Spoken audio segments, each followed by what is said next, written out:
C'est Sylvie Lauzon qui a eu le grand privilège de rencontrer Annie Fredette, 21 ans, qui est en rechute d'un cancer de Hodgkin. Elle a dû être hospitalisée en raison d'une neutropénie, conséquence des traitements de chimiothérapie. Et comme elle le dit à Sylvie dans le reportage qui suit, après 2 rechutes, le doute s'installe. Bonjour Annie. Bonjour. Alors, qu'est-ce qui t'amène à Sainte-Justine? En ce moment, c'est pour une neutropénie. C'est une conséquence de la chimiothérapie. Dans certains cas, la chimio va faire que notre système immunitaire va tomber complètement à plat.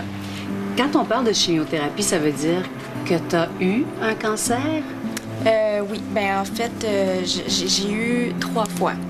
Donc, un cancer, 2 récidives. Exactement. La vie bascule, c'est carrément ça.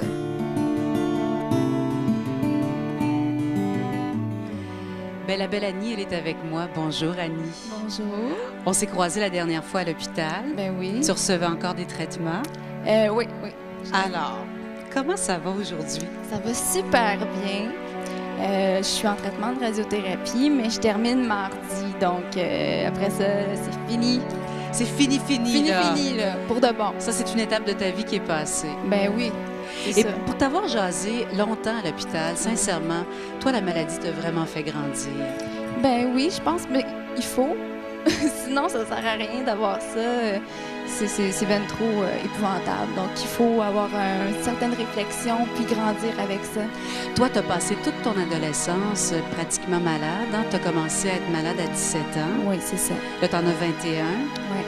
Comment est-ce qu'on devient une femme à travers la maladie? Comment ça se passe? C'est difficile, la perte de cheveux, on se ressemble plus. Comment tu as réussi à devenir la Annie que tu es aujourd'hui? C'est une bonne question parce qu'effectivement, quand on tombe malade, il y a une perte d'autonomie. On ne peut pas travailler. Bon, c'est sûr que donc toutes les choses qui nous amènent vers l'âge adulte, une femme, un homme, ben c'est pas nécessairement des choses qu'on vit. Donc, comment qu'on fait pour se sentir femme? Je pense que c'est finalement, justement, la manière dont ça nous fait grandir. Donc, toi, tu as trouvé, dans le fond, être une femme, ça n'a pas tant à voir avec l'extérieur, ça a beaucoup à voir avec une place qu'on trouve à l'intérieur de soi. C'est ce que tu as découvert. C'est ça. C'est qu'est-ce qu'on a à dire. C'est pas juste d'avoir l'auto devant la maison, puis c'est pas juste ça.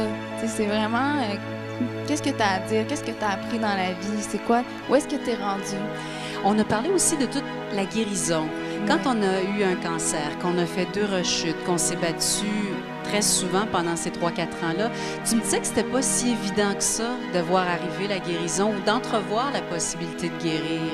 Oui, c'est ça qui est... Bien, c'est sûr, tu tombes malade à 17 ans, bon, tout va bien, tu fais des traitements, puis 1 an plus tard, ça revient. Donc là, c'est un sentiment d'échec.